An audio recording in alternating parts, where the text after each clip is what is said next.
उस दिन संन्यास ले लूंगा जयराम जी की, ठीक है। चलो अजय, तरुण सर ज्यादा हैं मनीष सर से। अरे भाई सब लोग ज्यादा हैं, ठीक है। कभी भी देखो, मैंने बोला ना, टीचर टीचर है, कभी किसी का किसी से कंपैरिजन नहीं होता, ठीक है भाई। आपका काम सिर्फ पढ़ना है, आप सिर्फ पढ़ो।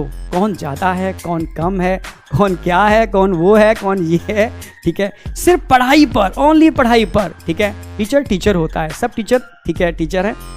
बस मैं कहूँगा सिर्फ पढ़ाई पर फोकस करो, ठीक है, क्योंकि ऑनलाइन में हर तरीके के बच्चा होता है, पढ़ने वाला भी और ना पढ़ने वाला भी। और मेरी दिली ख्वाहिश थी, मैं सिर्फ उसको पढ़ाना चाहता था जो सिर्फ पढ़ना चाहता था, सिर्फ पढ़ना चाहता था, बस उसी के लिए। बस मेरा एक ही कंसेप्ट था, मैं उसको पढ़ाऊंगा जो पढ़ना चाहेगा, जो पढ़ना चाहेगा उसको ऐसा पढ़ाऊंगा कि दोबारा उसको पढ़ने की जरूरत ना पड़े। कोई कोटा का माहौल था, कोटा में एक भाई मैंने देखा, बिहार से बच्चा, बहुत गरीब बच्चे जो जमीन बेच करके भी आ रहे हैं। आप बिलीव नहीं करोगे, क्योंकि बच्चे थोड़ा सा मुझसे खुल जाते थे, अपनी शेयर कर लेते थे बात कि सर पापा ने वो ज़मीन बेच दी, सर पापा ने ऐसा कर दिया, ऐसा हुआ, तब सर मैं कोटा आया हूँ, ठीक है, सब कुछ बेच कर जो भी। तब वो 3 से 4 लाख रुपए बच्चा खर्च करता था, क्योंकि हॉस्टल में 2 लाख रुपए रहना भी है, 1.5 लाख रुपए कोचिंग का खर्चा भी देना है, और भी तमाम खर्चे आना जाना। तब वो पढ़ता था, ठीक है। तब मेरे मन में एक ही चीज़ होती थी, यार अगली साल यहाँ नजर ना आए, ये मेडिकल कॉलेज में नजर आए, यानी 1 साल पढ़ाओ, दम लगा के पढ़ाओ, ठीक है। इतनी दम मतलब मुझे इंटरनल प्रॉब्लम्स भी हो गए, ठीक है, इस चक्कर में, क्योंकि बहुत ज़्यादा दम लगा करके एकदम दिमाग में सेट करने के लिए कितने बार रिवीजन कराना, एक बात को 10 बार बोलना, क्योंकि बच्चे के दिमाग में वो कहीं ना कहीं मेमोरी कंसेप्ट होता है। जिस चीज़ को आप ज़्यादा सुनते हो तो कहीं ना कहीं उसकी मेमोरी बन जाती है, ना चाहते हुए भी बन जाती है। तो क्लास में बस यही फोकस था कि बच्चे का माइंड डाइवर्ट भी होता है, तो इतना फोकस कर दो कि वो डाइवर्ट ना हो पाए, एकदम फोकस कर ले आपको।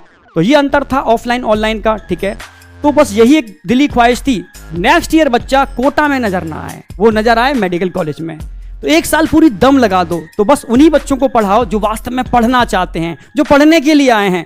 और जो भाई भीड़ है, फिर तो आप समझ रहे हो, मस्ती वाले, टाइम पास करने वाले बच्चे, बहुत बच्चे हैं, भीड़ है वो तो फिर बहुत।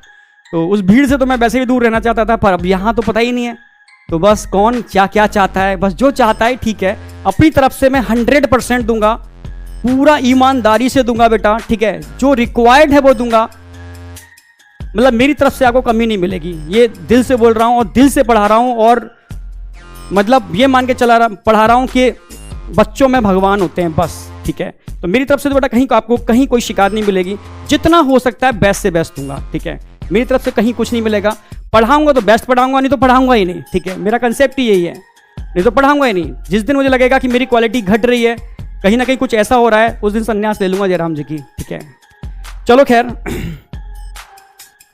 यहां तक बेटा कोई भी डाउट हो तो मुझे बताओ, यहां तक कोई भी डाउट हो? नहीं?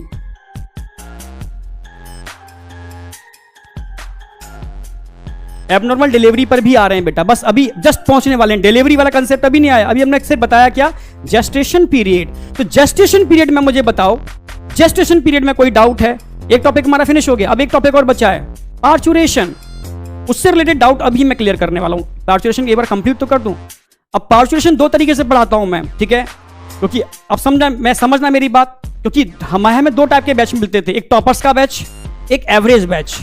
एवरेज बैच के पढ़ाने की स्ट्रेटजी अलग होती है और टॉपर बैच के पढ़ाने की स्ट्रेटजी अलग होती है, ठीक है। बट यहां हम मान के चल रहे हैं दोनों टाइप के बच्चे हैं, ठीक है, दोनों टाइप के बच्चे हैं। तो मेरा लेवल मतलब मेंटेन रहेगा, बहुत हाई नहीं, बहुत लो नहीं, मैं मिडिल लेवल लेके चलता हूं, जिससे कि हर बच्चे के क्वेरी कंप्लीट हो, ठीक है। कंसेप्ट जरूर आना चाहिए, रटंत विद्या फलंत नाही, यानी रटना नहीं है, कंसेप्ट आना चाहिए, क्या होता है ये पता होना चाहिए, ठीक है। डायरेक्ट एनसीईआरटी की लाइन टू लाइन पढ़ाना मेरे कंसेप्ट में नहीं आता, ठीक है, क्योंकि मैं जानता हूं कुछ नहीं हो सकता, क्योंकि एनसीईआरटी टोटली एल्बर्ट, गैनोंग, टॉटोरा, ठीक है, लेनिंजर, ये इंटरनेशनल बुक की कॉपी पेस्ट है, वहां से लाइनों को उठा करके यहां रख दिया गया है, एक्सप्लेनेशन वहां दे रखा है, यहां गायब कर दिया, तो बच्चा कहां से समझ लेगा, ठीक है। क्वेश्चन आएगा पर आप एनसीईआरटी रट तो नहीं सकते ना, ठीक है। और वो भी जब एनसीईआरटी रट भी लोगे तो नो डाउट आप 95% सॉल्व कर लोगे, पर 95% तो मैक्सिमम इंडिया का बच्चा करेगा, क्योंकि एनसीईआरटी सब रट लेंगे। और जो 5% क्वेश्चन होंगे, मेरी बात मत मानो, ठीक है, नीट के पेपर उठा के देख लो, जब से नीट स्टार्ट हुआ है, आप पुराने पेपर देखोगे आपको मालूम पड़ जाएगा, कोई भी टॉपिक उठाना, कितने क्वेश्चन बियॉन्ड एनसीईआरटी हैं। क्या सर सही बोल रहे हैं, नहीं बोल रहे? मेरी बात मत मानो, मैं तो बोली ना कुछ भी आता है नहीं आते हैं, तो आप समझ जाओगे सिलेक्शन जो हो रहा है वो उन 5% से हो रहा है।